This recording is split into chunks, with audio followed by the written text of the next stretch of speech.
Reviewing and amending timesheets. If you supervising employees who submit timesheets, you need to sign into My HR file to approve their timesheets.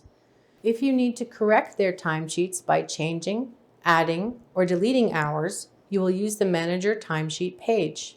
If you want to know how to approve your employee's time, please watch the video on approving timesheets. To display an employee's timesheet, click the Manage Time from your Manager self-service homepage. Then click on Timesheet. This page does not display your employees automatically. Instead, you need to search for an employee using either their employee ID or their name, and then click Get Employees.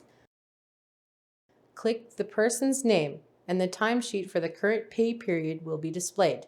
Use the previous and next pay period links if you need to look at a different pay period. To change the hours or time code that an employee entered, make the changes and click Save and Submit, and then OK. For example, if an employee entered their time as a callback and it should have been non-regular hours, you can change that time code. You just need to select, in this case, NRG from the time reporting code list, and then click Save and Submit. If you change someone's hours, a good practice is to add a comment to indicate why you made the change. To add a comment, click the comment icon beside the hours you entered, add your comment, and then click OK. Remember that comments you enter can be seen by the employee and by HR.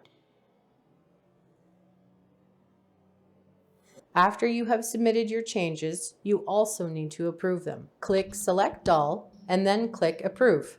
If the pay period in which you are making the changes has already been paid, any adjustment to the employee's pay will be on the next available paycheck. And that is how you make changes to your employee's timesheet. Thanks for watching.